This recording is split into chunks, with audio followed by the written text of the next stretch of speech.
Bonjour à tous. Je m'appelle Maya, j'ai 18 ans et je suis étudiante à l'UGA en deuxième année de double licence droit et langue étrangère appliquée. Je viens de Cagnes-sur-Mer, une ville dans le sud qui se trouve pas loin de Nice. Et ça fait déjà 1 an que je suis à l'ECE et que je fréquente l'église. Avant l'ECE, je fréquentais quelques églises. Merci. Merci. Je fréquentais quelques églises, j'allais de temps en temps avec mes parents, et cela jusqu'à mon adolescence. C'est particulièrement ma mère qui nous parlait de l'importance d'avoir une vie de foi, je lui portais pas tellement d'importance.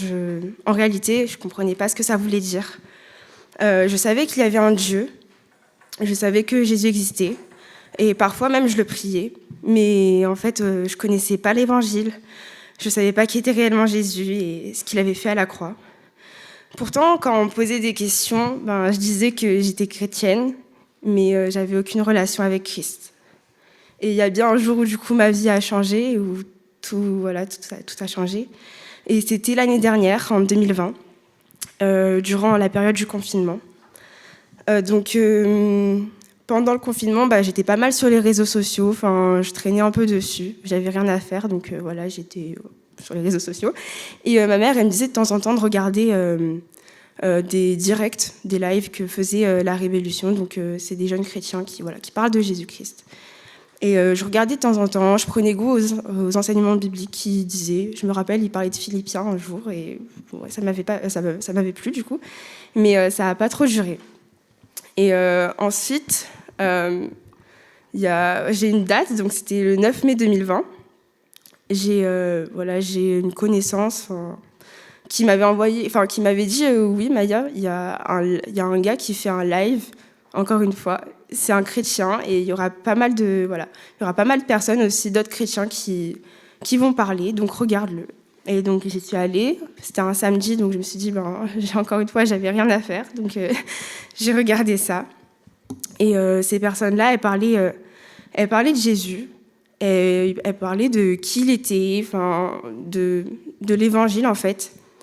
Et donc j'écoutais, je comprenais pas trop, mais voilà.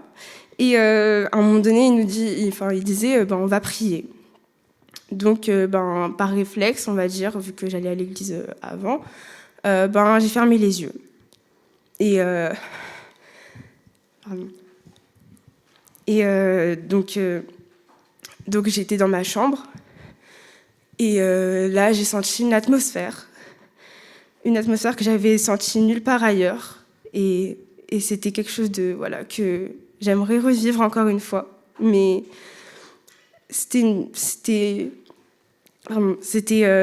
ressentais la paix en fait et vraiment j'étais apaisée et là, à ce moment-là, j'ai ressenti la pleine présence du Seigneur dans ma chambre. Et j'ai entendu sa voix me dire « Maya, je t'aime ». Et à ce moment-là, j'ai fait que pleurer. Et j'ai compris que c'était lui, c'était le Dieu. Et que c'était mon Dieu.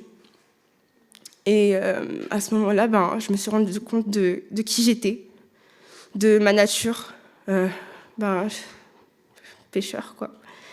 Et de ce fait, j'ai demandé pardon au Seigneur pour mon incrédulité, mes manquements et mes péchés.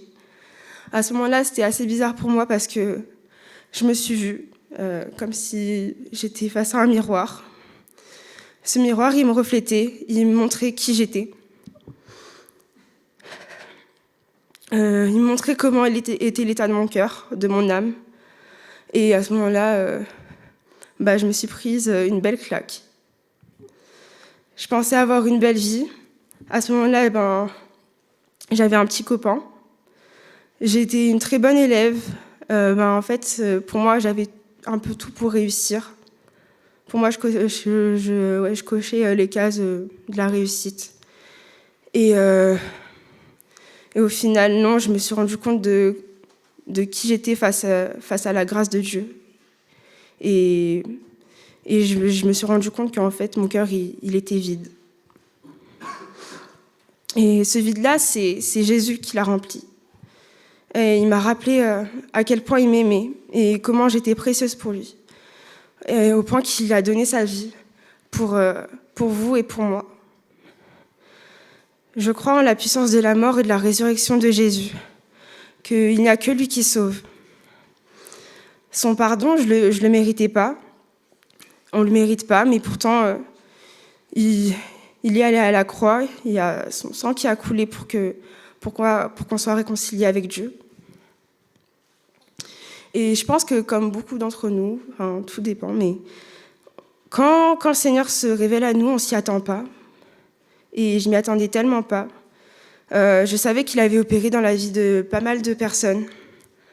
Je pensais que c'était un peu un conte de fées, qu'il allait que vers certaines personnes, et pourtant il l'a fait pour moi.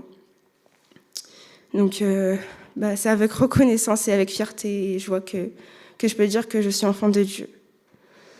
Et j'ai la ferme assurance que rien ne pourra me séparer de son amour, que j'ai et que j'aurai la vie éternelle auprès de lui parce que j'ai placé ma foi en Jésus seul. Parfois, c'est pas facile de se dire qu'on bénéficie de ce salut alors qu'on le mérite pas. Parce que même en ayant accepté Christ il y a 1 an, on a du mal à avoir conscience que ça y est, tout est accompli. Et pourtant, on reste tout autant pécheurs, mais Jésus et le Seigneur nous montrent à quel point il nous aime, et c'est un truc de ouf. Et du coup, en 1 an de vie chrétienne, il y a eu des moments où ça n'a pas été toujours facile, c'est ça la vie chrétienne. J'arrivais plus à suivre Christ, parfois. J'avais envie d'abandonner.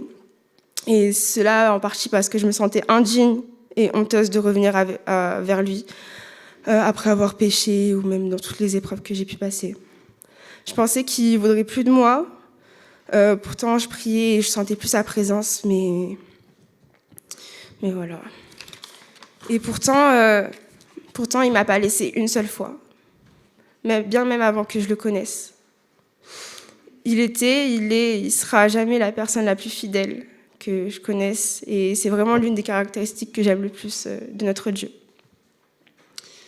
Il y a une phrase qui m'encourage pas mal, c'est tiré d'une chanson d'un groupe chrétien qui s'appelle Dévotion, qui dit comment peut-il abandonner celui pour qui il s'est donné? Et ça, c'est vraiment quelque chose que je garde en tête, que le Seigneur, il sera toujours là, quoi qu'il arrive. Parce qu'en effet, Jésus-Christ, Fils de Dieu, Dieu fait homme, il a partagé notre condition, il a souffert, il a compati à nos faiblesses pour qu'au final, on soit réconcilié avec Dieu.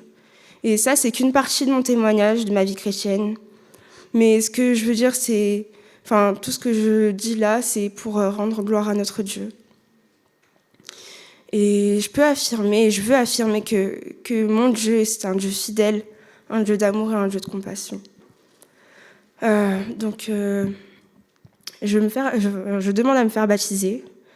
Je confesse publiquement devant les hommes que je reconnais Jésus-Christ comme Seigneur et comme Sauveur. Que lui seul m'a ramené à la vie alors que j'étais totalement perdue. En passant par les eaux du baptême, je veux aussi montrer que je veux être disciple de Jésus, parce qu'il a lui-même institué le baptême, comme l'a dit Raphaël tout à l'heure. Je m'engage aussi à le suivre toute ma vie et à l'honorer par votre aide, mais surtout par sa grâce infinie. Ce baptême, il représente aussi pour moi un engagement envers l'Église, la volonté que j'ai de vivre la communion fraternelle avec vous, mes frères et sœurs en Christ, comme le demande notre Dieu dans sa parole. Donc je m'engage ainsi à vous aimer, à vous servir et à vous soutenir de diverses manières. Par ce baptême, je veux montrer que, en effet, c'est ce en quoi je crois, qu'il est venu à moi qui était perdu pour me ramener à la vie, et cela pour sa gloire seule.